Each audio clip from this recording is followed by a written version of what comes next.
1967 ရက်နေ့မင်းရံပြည်တာကုသရအားထားရအစ်စ်ဖြစ်ပုံရတော့45မိနစ်တိုက်တွန်း plus တန်ကောင်းရဟနာချဘယ်သူမှတော့လို့မြတ်ကမေးမေးကိုယ်ကိုသုံးတဲ့စိတ်ချချပုဂ္ဂိုလ်ပဲကျင်တဲ့အလုံးလုပ်ရတယ်လို့ဒါလည်းဖတ်တယ်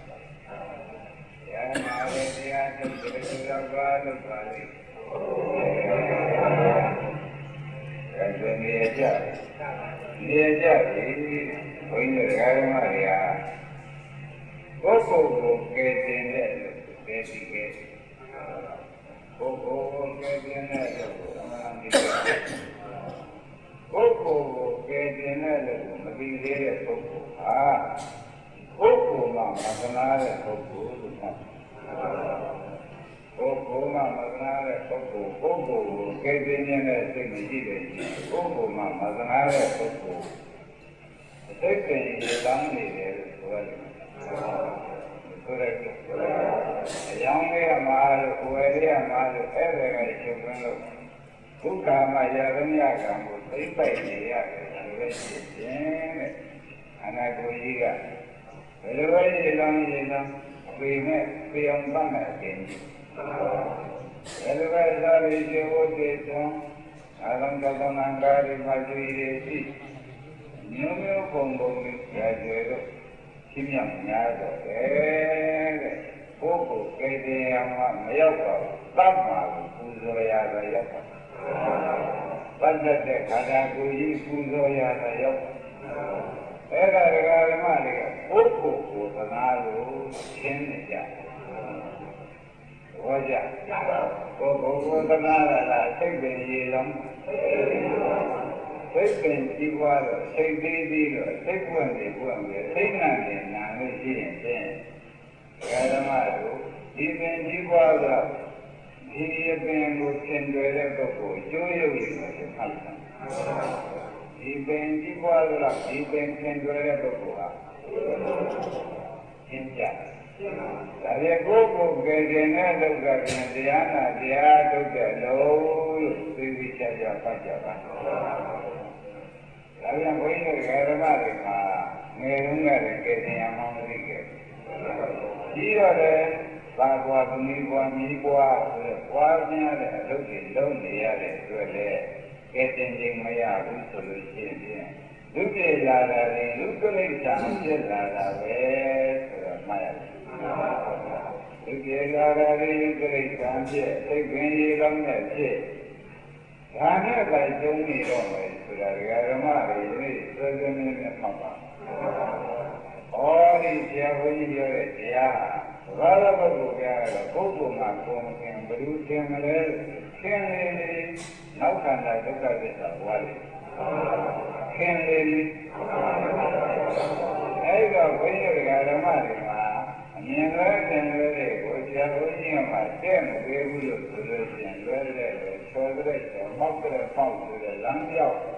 လမ်းကောက်ကြီးပဲရောက်တော့မယ်ဆိုတာသိလို့ဘယ်ဝါရုံးကဘုရားကွယ်သေးလားကိုလိုပဲဓမ္မတွေဘုန်းကြီးလည်းကြမ်းပါမယ်ကိုကဲတင်တဲ့လို့ကိုပြင်ကိုပုဂ္ဂိုလ်ကိုသနာကြလို့ရှင်းပုဂ္ဂိုလ်ကဲတင်တဲ့လို့ကဘယ်လို့ပါလဲဆိုရွေးချယ်ပြီးလုံးသိခြင်းလို့ဒီတရားကိုရှင်းပါနေတယ်လို့မှတ်ပါရှင်းရကောင်းပြီဒါဖြင့်ပုဂ္ဂိုလ်ကဲတင်တဲ့လို့ပါလေဘာပါလိမ့်မလဲလို့ဆိုတော့မဂ္ဂင်ပေါင်းကြီးရင်လည်းသိမိပါမှမဂ္ဂင်ပေါင်းကြီးရင်လည်းသိမိပါမှဆိုတာသဘောကျမဂ္ဂင်လမ်းတော်ကြီးတော်ကောင်ရှောင်းမိပါမှဆိုတာရောမဂ္ဂင်လမ်းတော်ကြီးရှောင်းမိပါမှအဲဒီမဂ္ဂင်ပေါင်းကြီးမဂ္ဂင်လမ်းတော်ကြီးဆိုတာကလည်းအာထုယူရတယ်မဂ္ဂသစ္စာဆိုတာပွားများအားထုတ်ယူရတာသူကောင်းနဲ့ရတာအဲဒါကြောင့်မဂ္ဂင်လမ်းကိုပဲဆရာဘုန်းကြီးကပုဂ္ဂိုလ်သနာတဲ့ပုဂ္ဂိုလ်ချင်းကိုယ်မဂ္ဂင်ကကိုယ်ကယ်ခြင်းမှကြိုက်ပါလေဆိုတာသုံးတဲ့ချက်။ဒါကြောင့်ဘယ်လိုသုံးတဲ့ချက်ဆွမ်းအနမန္တနာတရားဟောချက်နားချက်ပါတရားနှလုံးသွင်းချက်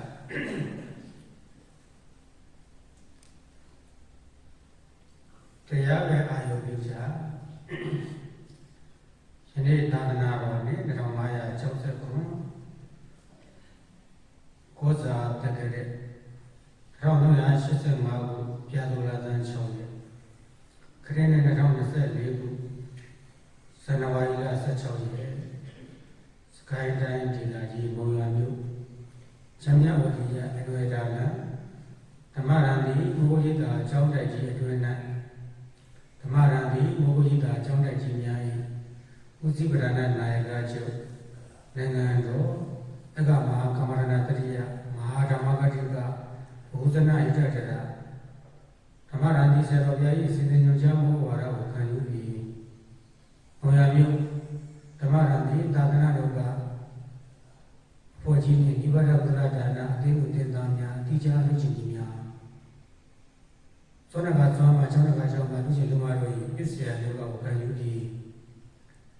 ဝိဝဇ္ဇပုဂ္ဂိုလ်ချင်းများ၏လောကဒါနဖြင့်စင်ကျက်မှပြုလုပ်သည့်12ကြိမ်မြောက်အမြတ်ဆုံးသောဓမ္မဖြင့်မိဘများကျေးဇူးဆက်ခြင်းအမေနှင့်အထိမ်းမှ12ကြိမ်မြောက်မောဂုပဒနာ10ရက်အထူးတရားစခန်းပေါ်ကြီးရဲ့ပထမနေ့မှာတနေ့တာဆွမ်းကုသိုလ်ရှင်များကတော့သလင်းကြီးမြို့နယ်တတဲ့ရွာမိခင်ကြီးတော်ကောင်းတာကိုလိုချင်း3နှစ်တရားရှိစုပြီးတော့သမီးတော်တူရုပ်ရည်မှ45တို့ပြင်ဥသောတော်ကြီးကြီးရဲ့သမီးမလွမ်းဤကိုမလွမ်းဤကိုတာမောင်ဆွဲဝီယံမောင်မိသားစုတို့ပြင်ရမမီမြို့နယ်ကြောက်မော်ကြီးပါ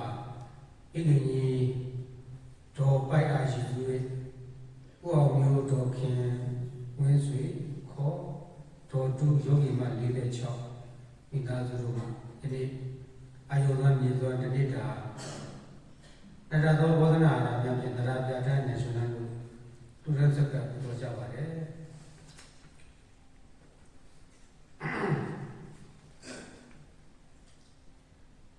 တမန်အာယုံစွာဘုသူရှင်များကရှင်မမျိုးနဲ့ကန်းတော်ရွာဥကျော်လွင်ယောဂီမကိုတော်ခင်ရွယ်ယောဂီမ90ခွန်တော်နှုတ်နဲ့ယောဂီမ98တော်ပေါ်ပွားတီယောဂီမ99တော်လီလာဝင်းအောင်ယောဂီမ100တို့မှာအာယုံစွာများစက္ကန့်ကြပါတယ်ဟုတ်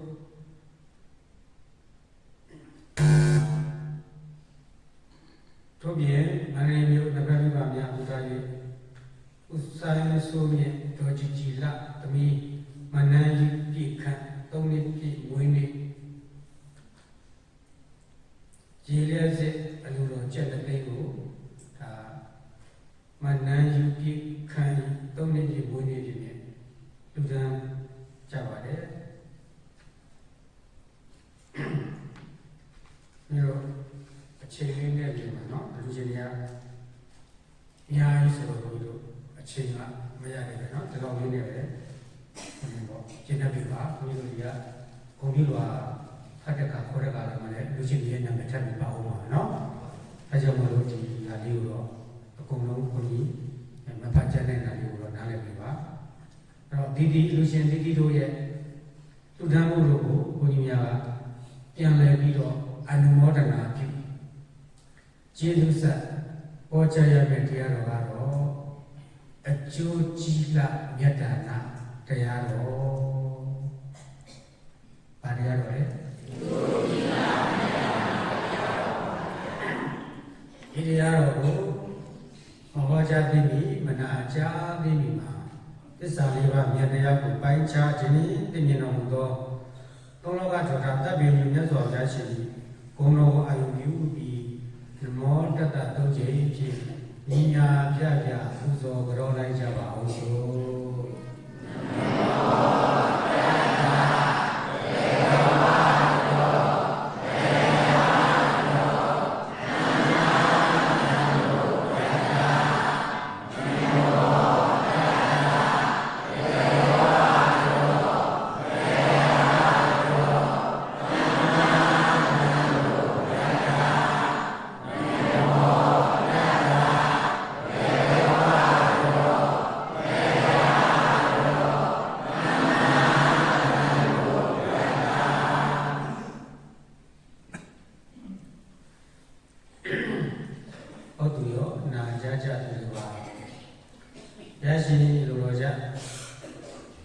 ကျေးဇူးတော်ရှင်အကမာပဏိတဘုရားဆရာတော်ဘုရားကြီးဉာဏ်တော်ကိုအမိပြုဟောကြားနာကြားမှာဖြစ်စီတဲ့ဆရာတော်ဘုရားကြီးရေးသားတည်ဖို့တော်မူခဲ့သောမူလနာပြာစလာတိလင်္ကာဆောင်ဖို့ကိုညီညာပြပြရုပ်ကပူဇော်တော်တရားဝဲစကြရအောင်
စကြမ်းသာတော်တိုင်းဒီဝတ်ချက်တဲ့တော့တရားဓမ္မများ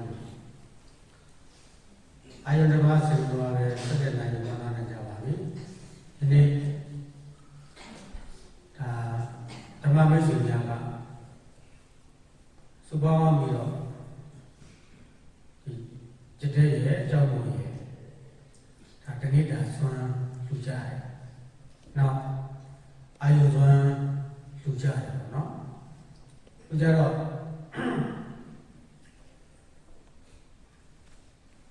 ပုရုဇဉ်ဆိုတာဘယ်သူမဆိုကိုလုပ်တဲ့အလုပ်မှာအကျိုးရတ္တတစ်ခုတော့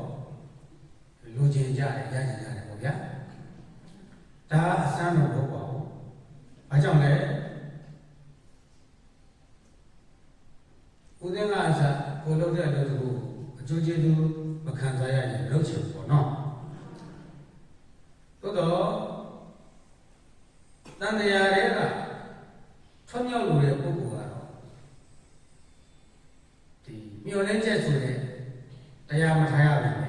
ပန်းတိုင်ကိုထားရမှာပေါ့ဗျာ။အားထားရမယ်လေ။ဘာလို့လိုချင်တယ်ညာလိုချင်တယ်ဆိုတဲ့တဏှာလောဘကိုပဲနဲ့ပန်းတိုင်ထားပြီးမှလောက်တာမလား။အဲ့ဒီပန်းတိုင်ကယောဂီတို့ဒုက္ခပုံမှုမလား။ပန်းတိုင်ကဘာလဲလဲ။ဒုက္ခပုံမလို့တာနော်။ဒီနေ့သူကြတာလဲဘာပုံလို့လဲဟုတ်ပြီဥပုသ်ဆောင်တာရောတရားအားထုတ်နေကြတာရောအဲ့ဒါပန်းတိုင်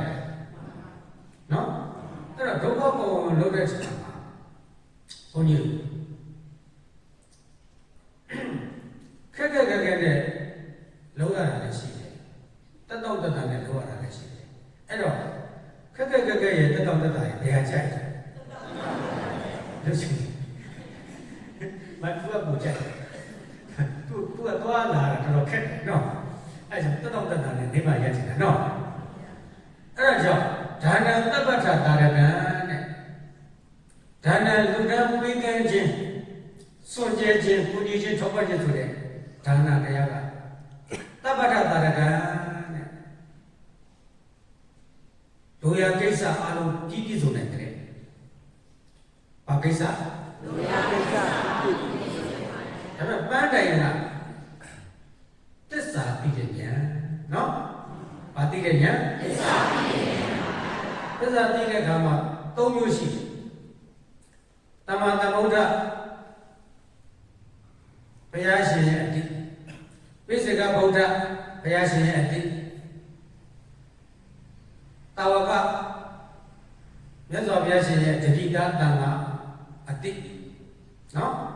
အဲ့ဒီအတိသုံးမျိုးထဲမှာသူက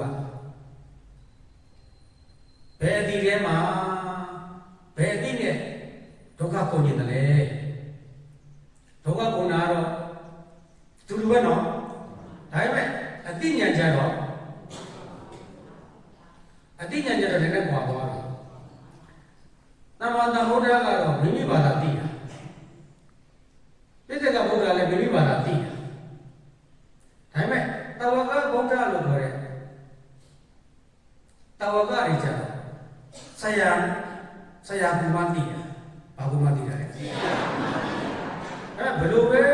သိပါသိတဲ့အခါမှာအဲ့ဒီအတိလောလောကူသိတဲ့အတိရဲ့ခက်သိတဲ့အတိရှိသေးတယ်အဲ့ဒါစုတောင်းနဲ့လည်းဆိုင်တယ်ဘာနဲ့လဲဆိုင်တယ်အကျင့်နဲ့လည်းစုတောင်းတော့ပါပြီးအကျင့်မပါရင်လည်းအဆိုကြပါလို့ဘယ်လိုဂိုင်းဆက်ကူနီလေးတွေရှိပါတယ်နော်ဥပမာပြောရင်နားလည်ပါတယ်ဂိုင်းဆက်ကူနီလေးမှာဥပမာပါဗျာပန်းဒီရတာလို့ရှင်တဲ့ပုဂ္ဂိုလ်ကဇီးသီးကိုပါရတာလေးထည့်တယ်ဇီးသီးတော့ဇီးသီးပဲနော်ပါလေးထည့်ပေးပါဟုတ်တယ်နော်တချို့မမန်းဒီအဲ့ဒီမမန်းဒီကိုလည်းပန်းဒီရတာထည့်ပြီးရှိတယ်အဲ့ဒီဂိုင်းဆက်ကူနီရပန်းဒီရဲ့တက်တိလေးအဲ့ဒီကိုကူးမဲ့နော်ကိုကူးမဲ့အပင်လေးကိုထည့်မပေးလိုက်ဘူးလားအဲ့ဒီလိုလေးသဘောပေါက်ရင်ဘုန်းကြီးတို့တရားတော်လည်းအဲ့ဒါလေးရှင်းကြည့်ယနေ့မိမိတို့က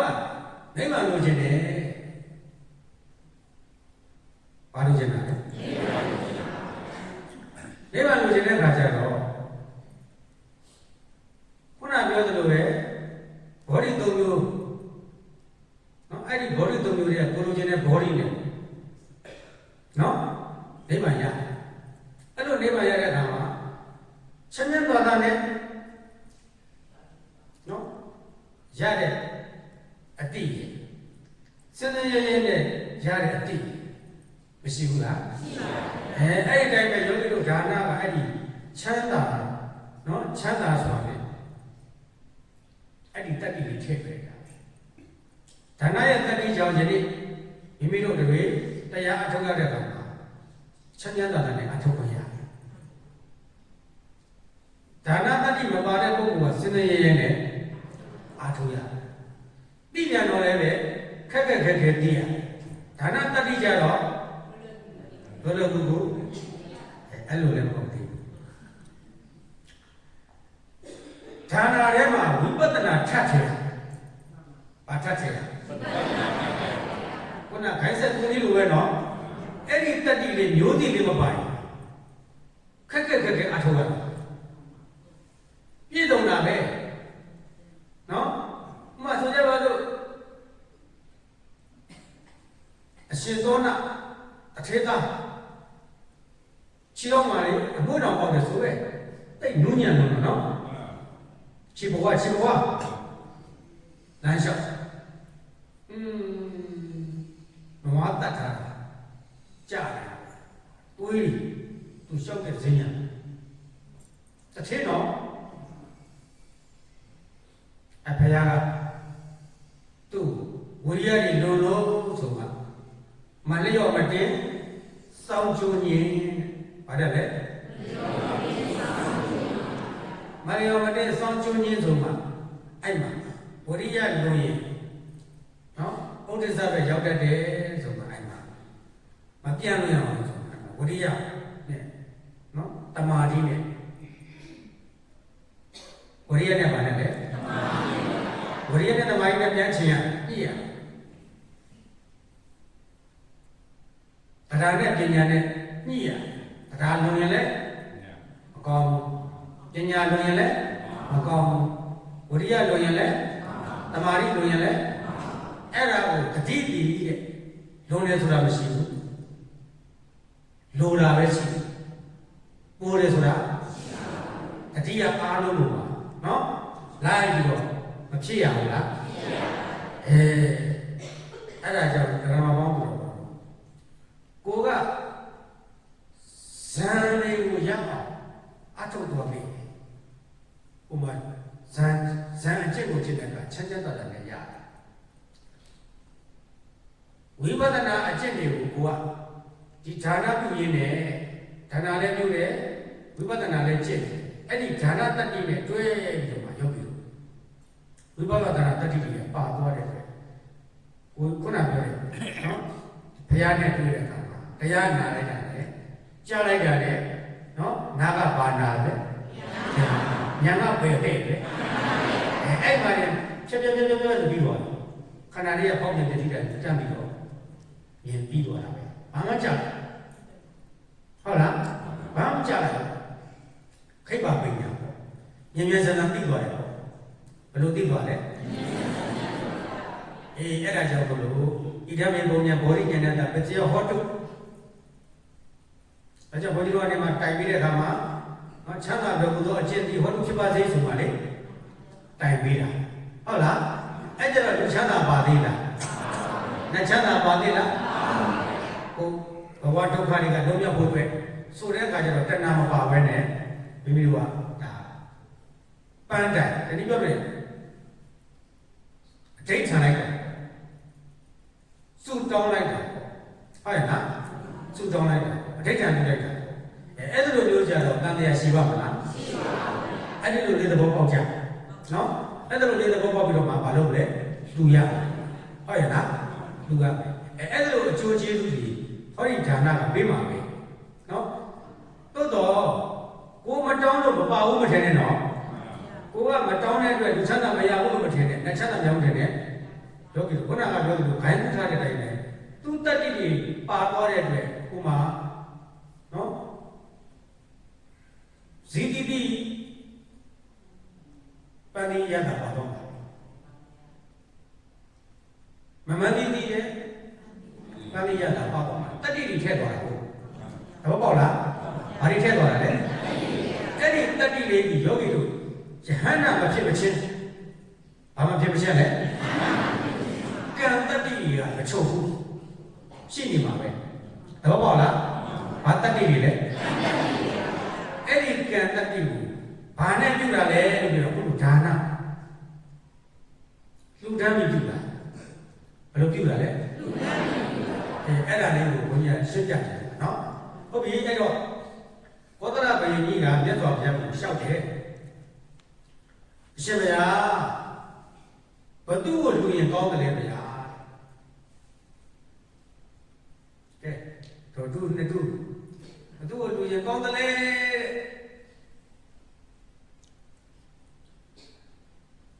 အဲ့တော့အကယ်၍တို့ကလူဖို့ကြုံလာတဲ့အခါမှာအခြားသောကိုယ်တော်ရဲ့ဘုန်းကြီးတွေ့ရင်နဲ့ရှိခဲ့တယ်ပြောကြည့်ပါဘသူ့ကိုလူမချင်တော့ဘုန်းကြီးပဲဒီမှာမှတ်ရလားတခါတည်းဒီတိုင်းပဲလေအရင်ကြီးဆုံးပုဂ္ဂိုလ်ဟုတ်တယ်မလားမလို့လားလို့လားသူမဘုရားကလည်းသိတယ်သိလို့မို့သူမေးတာဘာလဲဆိုသိဘုရားဖြေလိုက်တယ်ကိုကြီးညိုဆုံးပုဂ္ဂိုလ်လူပေါ်တဲ့အဲ့ဒါတော့ကိုဘသူ့ကိုလူရင်ကောင်းမလဲပေးတာဟုတ်အဲ့တော့ဘုရားကဘယ်လိုဖြေလဲကဲလက်ကြည့်တော့ရေခင်ဗျာဘုလူလို့ဒါပေါ့ဒါတော့ကိုရင်ထဲမှာရှိတယ်နော်ကဲအတွင်းဝင်ရတော့ဘယ်လိုလုပ်မလဲမသိဘူးဘုန်းကြီးကသိတယ်အတွင်းဝင်ခင်ဗျာနော်ဘုန်းကြီးလို့ပါဆိုရင်ဒီတရားကမလုပ်လို့မရလုပ်ရမှာဟုတ်တယ်မလားအဲ့တော့တရားရိပ်ကဘုရားထူထောင်ထားတာလေသို့တော့ကဲလို့ခေကောင်းနေဆိုရင်အခြေအနေကောင်းနေဆိုရင်ဘုရားမင်းခင်ဗျနော်ဘယ်လိုလုပ်မလဲခင်ဗျ ညမအိမ်မနေလို့ရင်တော့လင်္ကာရတာမဏေကျော်လင်္ကာရစာပေဝဲမှာခင်ဗျအားတက်တဲ့ရုပ်ကိုလုပ်လိုက်တယ်ဘာဖြစ်လို့လဲခင်ဗျအဲ့ဒီဘက်ကိုအားပေးတားပေးတယ်လေအဲ့ကျတော့ဓမ္မသာမမဘူးလေဘာဖြစ်လို့လဲဒီဓမ္မဂတိကတွေကဘယ်ကပေါ်လာအဲ့ဒီပရိယတ်ကြီးဟာပေါ်လာတာလေဟုတ်တယ်မလားအဲ့တော့ဒါဆိုလို့ရှိရင်ဘုန်းကြီးတို့ကချင်းမင်းရှာလို့ပြက်ပြက်တဲ့နဲ့လုပ်နေတာလေဟုတ်တယ်မလားဒီဘက်မှာလည်းပဲဟိုဘက်ကလည်းပဲပရိယတ်ကြီးဘက်ကိုလုပ်တယ်ဒီဘက်မှာလည်းပဲမဟုတ်ဘူးပဒနာဘက်ကိုလုပ်တယ်ဆိုတော့တစ်ခါပါမလာဘူးလားတချို့ကျတော့အစွမ်းမရောက်လားအဲ့တော့ဘုန်းကြီးပြောနေတာကအစွမ်းတချို့နေရာတွေမှာအစွမ်းရောက်လို့မရအစွမ်းရောက်တဲ့အခါကျတော့ဘယ်ရမဆိုအစွမ်းထွက်ရင်အဲ့ဒီအစွမ်းဟာတခုခုညှိတာပါလားဟုတ်တယ်မလားအစွမ်းကညှိတယ်မလားညှိတာပေါ့ဒါကြောင့်မြတ်စွာဘုရားကကိုချင်းညိုသောပုဂ္ဂိုလ်ပါတယ်လေသူပါကိုနှစ်သက်တဲ့ပုဂ္ဂိုလ်သူပါကိုချင်းညိုတဲ့ပုဂ္ဂိုလ်သူပါဘယ်ပုဂ္ဂိုလ်ကိုပေးဘယ်ပုဂ္ဂိုလ်ကိုတွေ့ရင်ကောင်းမလဲလို့နေတာဟုတ်နောက်တစ်ခါမေးဖို့ကြတော့အရှင်မယားတဲ့ဘယ်လိုတွေ့ရင်အကျိုးကြီးတယ်လဲနော်ဘယ်ကိုတွေ့ရင်အကျိုးကြီးတယ်အတူတော့ဘုနော်ဟိုကဘယ်ကိုတွေ့ရင်မဟုတ်ဘူးကောင်းတယ်လေအခုကျတော့ကောင်းတယ်မေးတာမဟုတ်တော့ဘယ်ကိုတွေ့ရင်အကျိုးကြီးတယ်လေဘယ်လိုလို့ရင်အကျိုးကြီးတယ်လဲဘယ်ကိုလို့ရင်အကျိုးကြီးတယ်လေအဲ့ကျတော့မြတ်စွာဘုရားကအကျိုးကိုကြည့်ပြီးမှဖြေတာဖြစ်တဲ့အတွက်ယာကကုံကျင့်နေတဲ့ပုဂ္ဂိုလ်ဒေါသကုံကျင့်နေတဲ့ပုဂ္ဂိုလ်မောဟကုံကျင့်နေတဲ့ပုဂ္ဂိုလ်လို့ရင်အကျိုးကြီးတယ်ပြောကြည့်ပါဦးယာကကုံကျင့်တဲ့ပုဂ္ဂိုလ်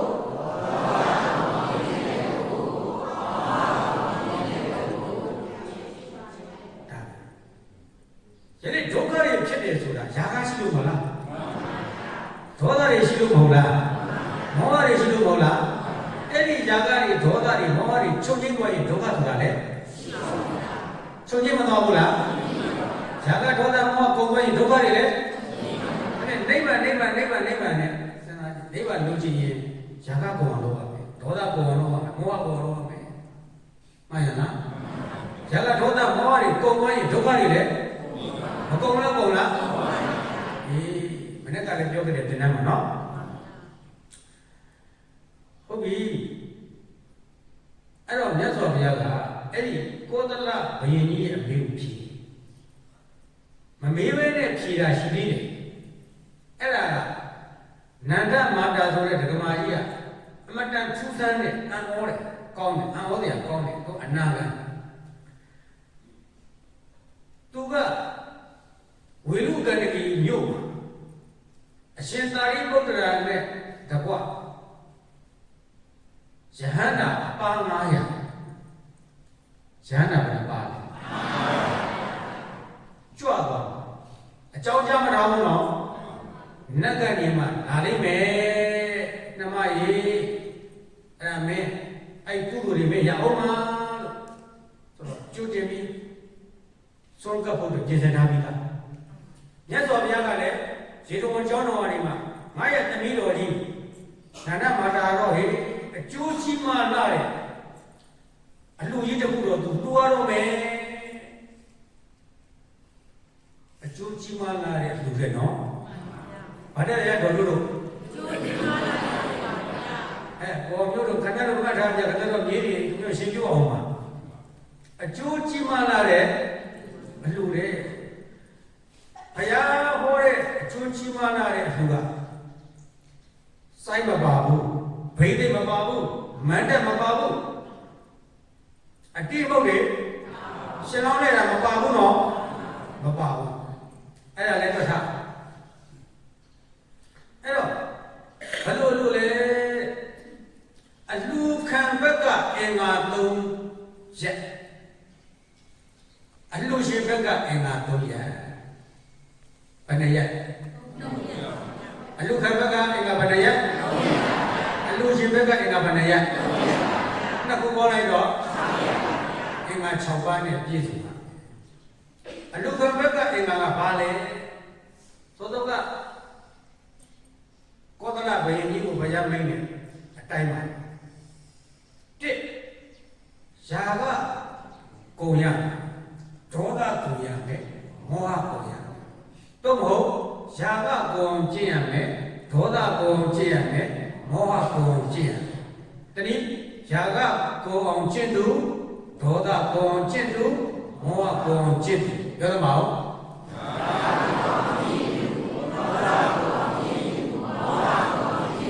အဲ့ဒါမျိုးလေအဲ့ဒီသုံးချက်ဒီနေ့အလူရှင်တွေကလူလိုက်တယ်လူလိုက်တော့ဘုန်းကြီးတို့ကတရားအထုတ်တယ်ဒါတော့များတဲ့ပြည်ကနော်ကိုယ့်ကိုချက်စားလို့လည်းစမပြေဘူးပြန်သွားပြန်လာလည်းစမပြေဘူးနော်အခုအဲ့เจ้าမှာနော်အပြစ်နော်ညအိပ်ပြီးတော့မှတရားအထုတ်တော့ဟောအာယုံအတွက်နော်အာဟာရမလိုအပ်ဘူးလားဗျာနေစွမ်းအတွက်အာဟာရမလိုအပ်ဘူးလားဒီဘုန်းကြီးကောင်းကြီးသဘင်လေးဘာကြောင့်ဖြစ်တယ်လဲလို့စဉ်းစားကြည့်အဲ့ဒါ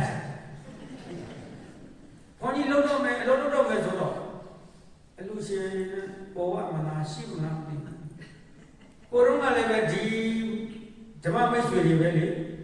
နော်ဘုန်းကြီးကအလူရှင်မရှိရင်ဘုန်းကြီးကျိုးရမယ်လို့ပြောတော့သူတို့ဘုန်းကြီးကိုတော်တော်ငဲ့ညာကြဘယ်နဲ့ဘုန်းကြီးက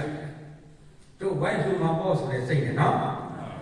အဲ့ဒါနဲ့ဘုန်းကြီးတို့ဒီမှာငင်းငင်းတရားစခန်းပွဲနော်အချိန်ပိုင်းတရားစခန်းပွဲအဲ့မှာလည်းအလူရှင်တွေမပြေဘူးလားပြေပါဘူးအခုလည်းဘုန်းကြီးကပြေမှာမပြေရင်တဝက်လုံးမြန်လို့လည်းမသိဘူးလူရင်းနဲ့ငါကတော့သူကမှပေါ့လေပေါ့စိတ်ထဲရပါနော်လူမနာပြောတယ်ဘုန်းကြီးတရားစားတဲ့ဘုံမရှိဘူးနော်တရားစားတဲ့ဘုံမရှိဘူးကိုယ်စိတ်ထဲမှာနော်တော့တူတူတဲ့စိတ်တော့မရှိဘူးတကယ်ဖြစ်လာရင်အဲ့လိုလုပ်မယ်ပေါ့နော်ဒါပေမဲ့လည်းအခုအလူရှင်တွေဆယ်ရက်ပြည့်ုံနေမကဘူးတနေ့တည်းနောက်ထပ်လူချင်းပါတယ်ဆိုလို့အဲ့လိုလို့ရှိရင်ဆက်ဆောက်ပြီးတော့မှနှုတ်ပေါပြီးတော့မှတူနိုင်မလားဆိုတော့ရပါတယ်ဆိုတော့ဘုန်းကြီးတို့နှုတ်ပေါဖြစ်တယ်ပေါပြီးလိုက်အာယုံနဲ့အဲ့တိုင်းပဲနှုတ်ပေါပြီးလိုက်တယ်နော်အခုကျတော့စောစောကဘုန်းကြီးတနေ့တာလို့ပြောပြီးမှနောက်ထပ်အာယုံဟောလို့ရှင်များလို့မကျင်ရနိုင်ဘူးလားအဲ့ဒါလိုလေးပေါ့နော်အဲ့ဒါလိုဆိုတော့ဟောဘယ်လိုလေးအကျိုးရှိတယ်လဲဆိုတော့အခုဘုန်းကြီးတို့မီးမလာနော်မီးမလာတော့ဒီမှာလောင်စာကြည်တယ်ပြတ်တယ်ရှိတယ်ပထမီယန်တပိပါမရဘူးလေနော်အဲ့တော့ဘုန်းကြီးတို့တဏှာလောင်မောင်းရင်ငကလာတော့ကုန်တွက်ကြည့်ပေါ့ဗျာအဲ့ဒါကိုဇရက်တွက်ကြည့်လိုက်နော်ခါလာ90နဲ့မရောက်နဲ့မလောက်နဲ့နော်အဲ့ဒီကကြတော့ဘုန်းကြီးတို့ကအဲ့ဒီအလူရှင်တွေကနေမှာဒီလျှက်စစ်မိဘလူပိသားဖြစ်သွားတယ်သဘောပေါက်လားမသိဘူးလျှက်စစ်မိဘလူပိသားဖြစ်သွားတယ်နော်အဲ့ဒါလေးဝမ်းမြောက်ကြပါနော်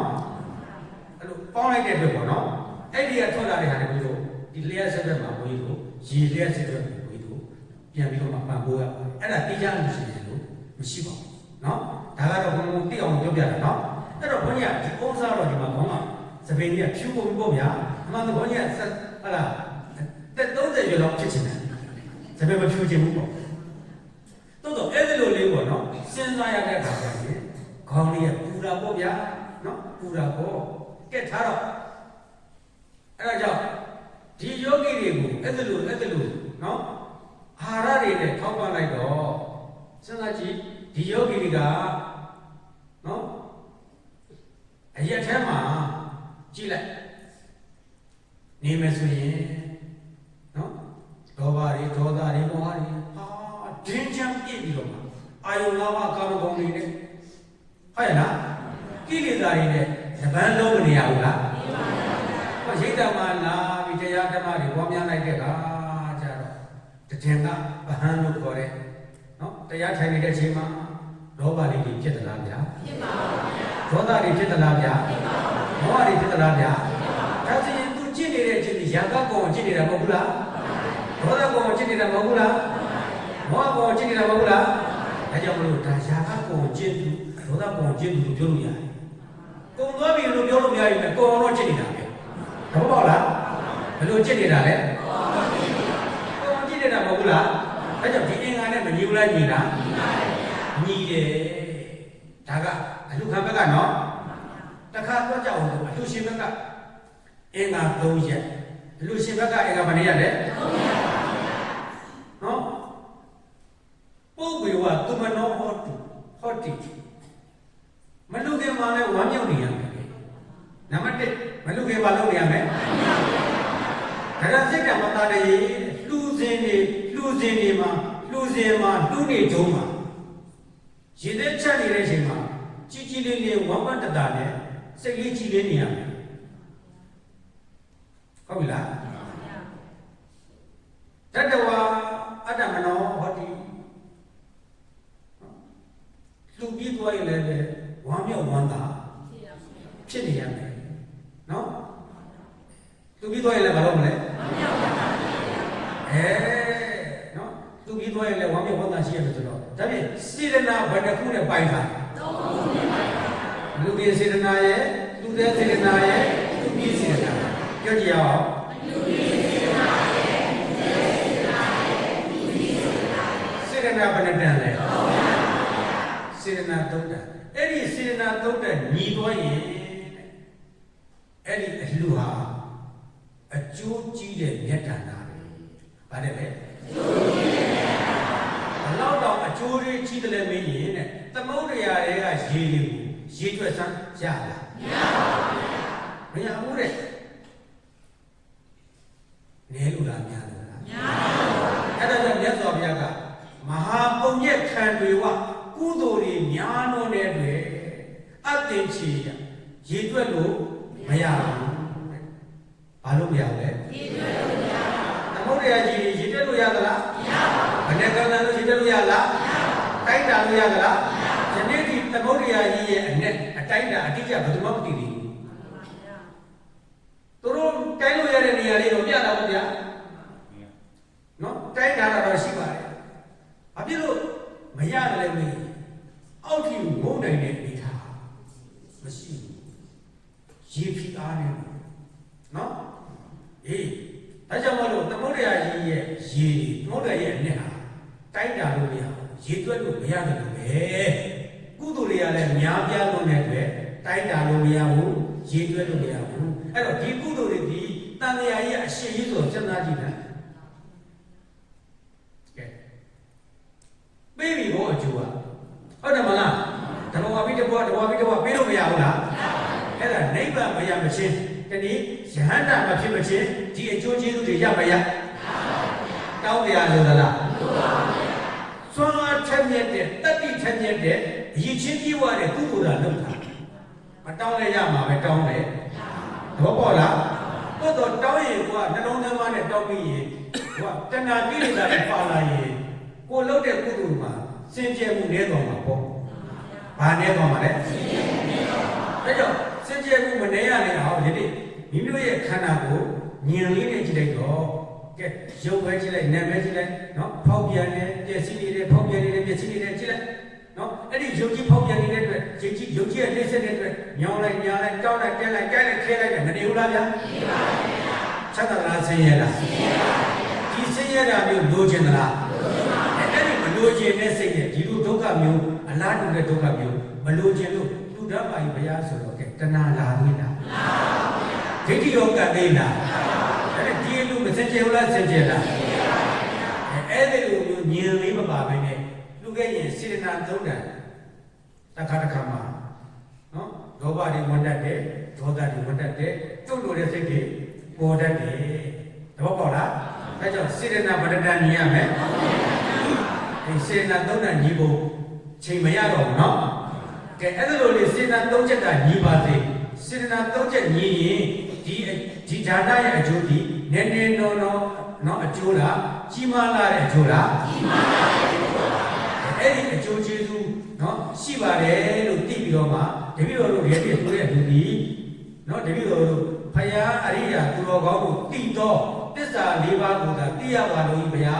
လို့ဒီလိုလေးနေတာလူကြလို့တိုက်တွန်းရင်ကဲရည်သေးချရအောင်သာဓုခေါ်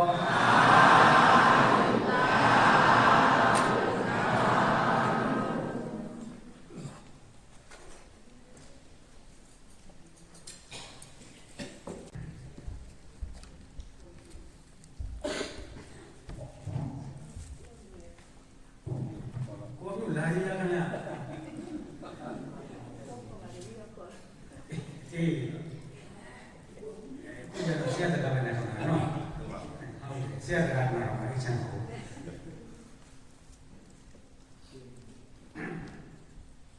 ီလိုဒီလိုဆောင်မန်ရဒီလိုဆောင်မန်ရဒီလိုကောင်းကောင်းကောင်းကောင်းဒီလိုနဲ့တော့ဘာလို့လဲကဲတော့တော့ကဲကဲဒီကောင်းမပြီဒီကောင်းပါပြီသစ္စာပြီတော့သစ္စာဉာဏ်လေးတော့ပါက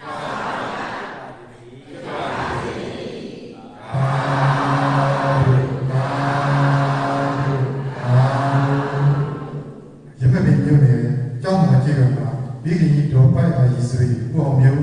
တော်ခင်ဝဲဆိုပြီးခေါ်တော်တူမိသားစုကတတိဒါဆုံးတို့ရကြသုံးသိန်းထူထောင်မှုတွေဆရာတော်ရှင်မြတ်မှာဘုဒ္ဓဘာပြည့်ချင်းမြတ်မှာဖြစ်ပါတယ်ခင်ဗျာ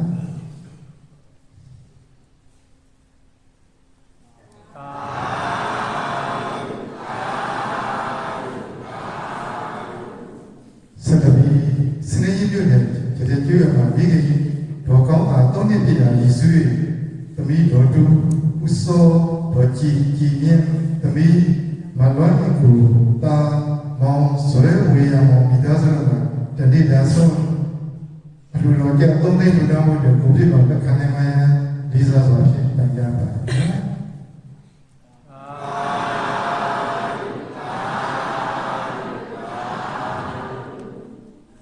ဆက်ပြီးရမမျိုးနဲ့ကမ်းတော်တော်မှာတောင်းစံဖြစ်စီကြဖြစ်ကြတော့ဥကြုံပဲဒေါခင်တို့ဒေါ်တို့တွေဒေါ်ပေါ်ပေါ်တီဒေါ်နီလာဝဲအောင်မိသားစုကနအောင်စံထူတော့ကြတသိန်းထူထောင်မှုတွေကိုပြည့်ပါလက်ခံနိုင်မှလေးစားစွာဖြင့်တန်ကြပါနော်ဆက်ပြီးဆိုတဲ့လူစီများဖြစ်ကြတော့မိခင်ကြီးဒေါခင်တဲ့အမှုထားတဲ့သမီးဒေါ်မင်းမီမောင်မိသားစုမောင်မျိုးမြောက်ရမှာဆုံးဖြတ်ပြီးကြတဲ့တူနာမှုတွေကိုပြပါလက်ခံနိုင်မှလေးစားစွာဖြင့်ပန်ကြားပါမယ်ခင်ဗျာ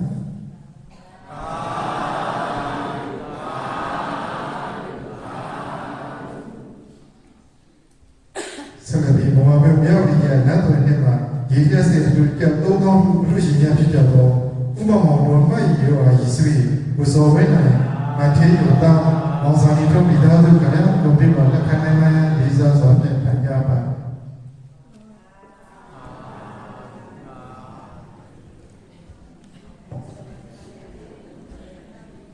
ဆက်ပြီးဘဝမျိုးချမ်းမြောက်နေရမှာရေကျစေလူရှိများဖြစ်ကြတော့ဥကျော်ဆွေးတော်မြင့်မြင့်မိသားစု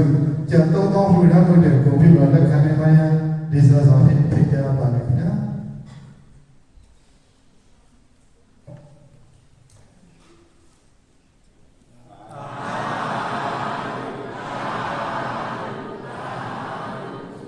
ဆက်ပြီးဆုံးတဲ့လူရှိများဖြစ်ကြတော့ဘဝမျိုးချမ်းမြောက်နေရလမ်းနဲ့ဆိုင်မှာဥမြင့်သိတော်ဒေါ်စိတ်ကြီးအသူကိုပြပါလက်ခံနိုင်မှလေးစားစွာဖြင့်ဖိတ်ကြားပါမယ်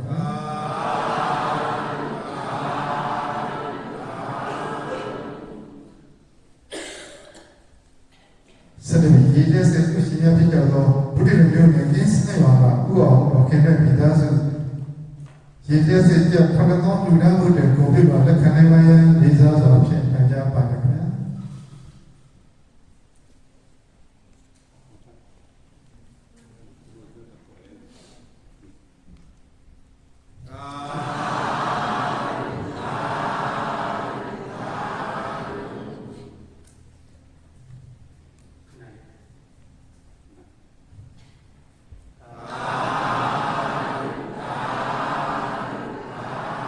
ဆက်ပြီးမောင်မျိုးတန်ခါစစ်တရမှာရေလက်စစ်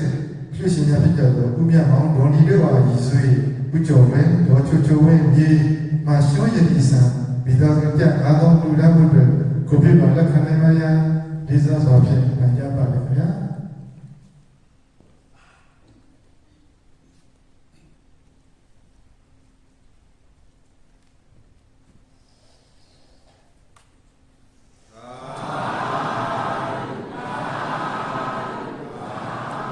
ဆက်ပြီးမောင်မျိုးတန်ခါမဆက်ပြပါ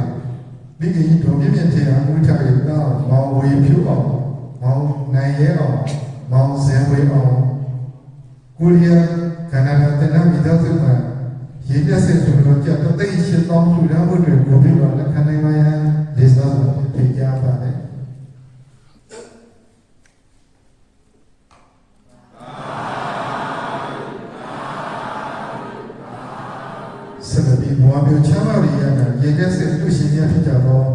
ခင်ကြီးတော်အောင်မြတ်အမှုထားတဲ့သမီးတော်ဝင်မိသားစုကပြတ်သိမ့်လူလမ်းမှုတွေကိုပြပါလက်ခံနိုင်ပါရလေးစားတော်ဖြင့်ပြေကြပါလိမ့်မယ်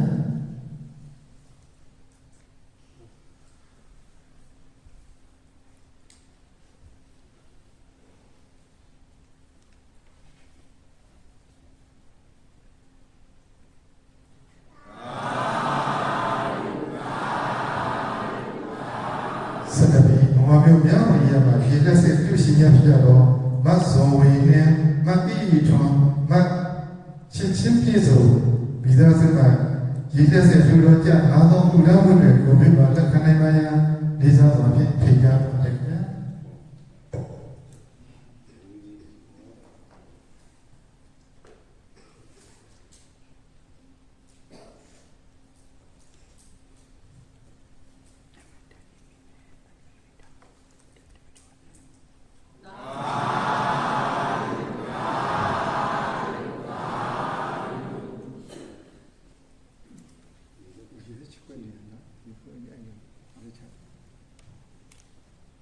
စကတိဘဝမျိုးချမ်းမြောက်ရည်မြတ်တာရဲ့နေမှာ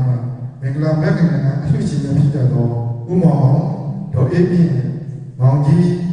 ဥပြတ်ထွန်းတော်ရည်စွေဥမင်းအောင်ဒေါ်သိဝင်းမိသားစုက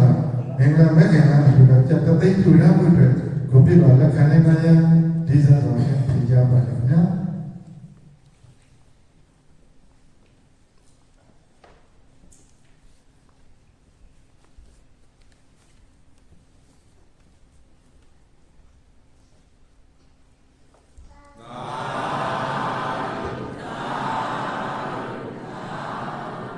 စကတိမန္တလေးမြို့မှာရေလက်စစ်ပြုရှင်ရဖြစ်တော့တစ်ဖက်ပြီးတော့များအမှုထားတဲ့ဦးဆိုင်စိုးမြင့်ဒေါ်ကြီးလာသမီးမနန်းရင်ပြည့်စံသုံးနှစ်ပြည့်ဝင်းတွေရေလက်စစ်ထူတော်ကြတသိန်းထူရမှုတွေကိုပြပါလက်ခံနိုင်ပါရလေးစားစွာဖြင့်ပြကြပါမယ်နော်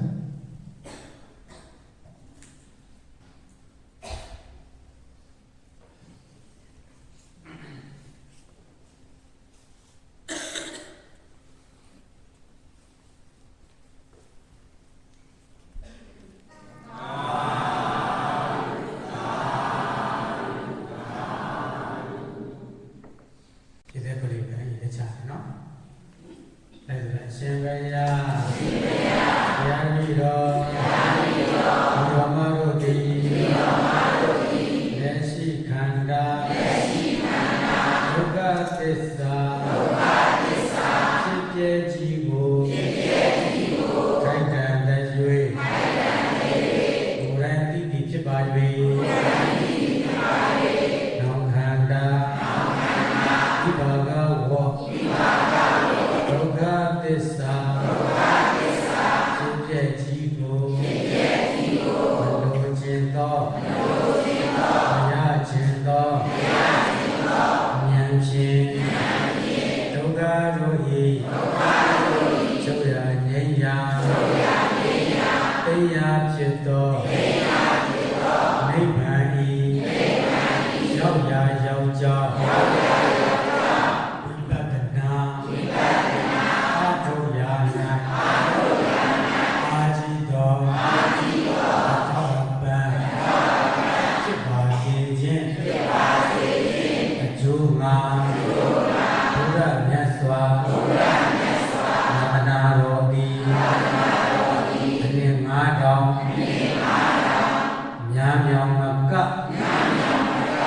တတ်ပါသည်ခြင်းဘုရားသာနာတော်ကိုပူဇော်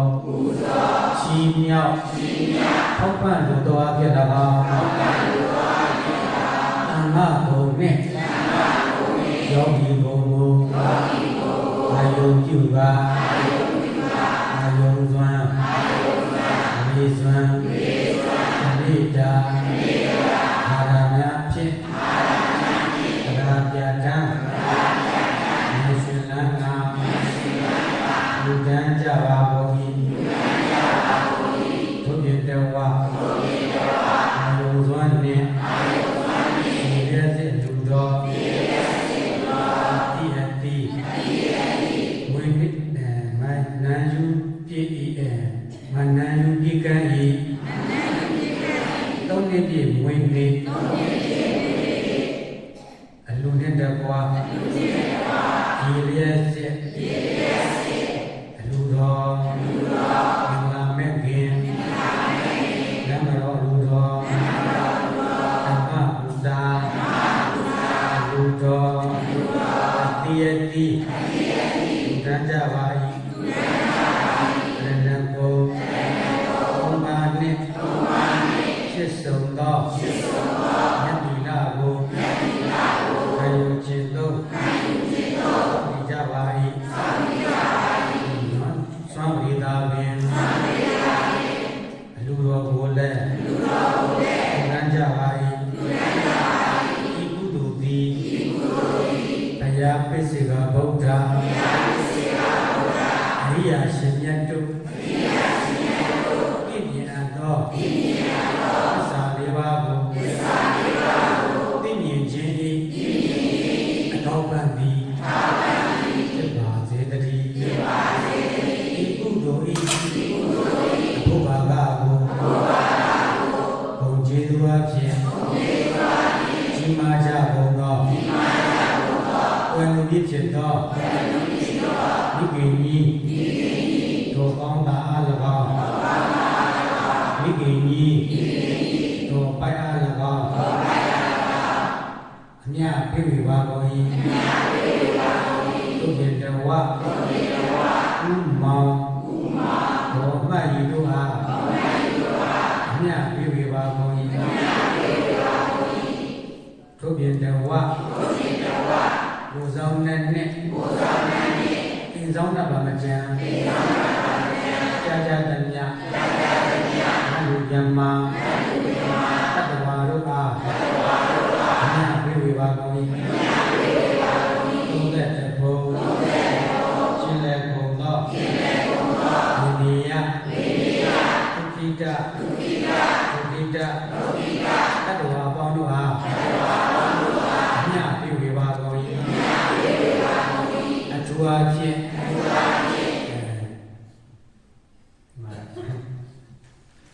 မြေပေးရမယ့်ပုံစံများတယ်ကြည့်လိုက်မယ်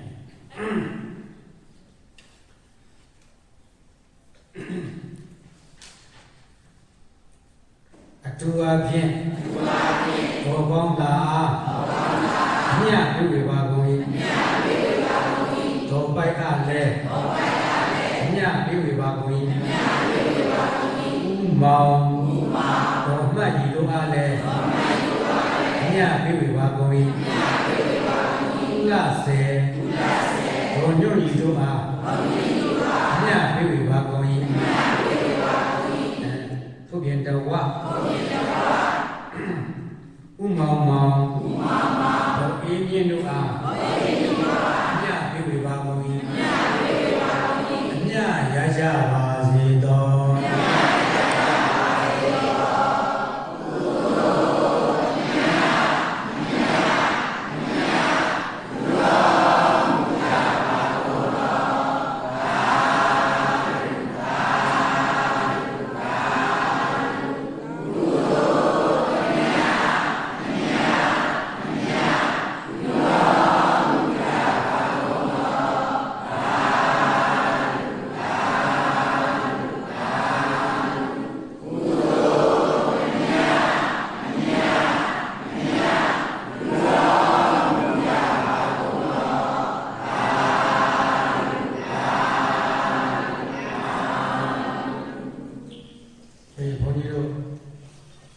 အားလုံးပေါ်ယောဂီများ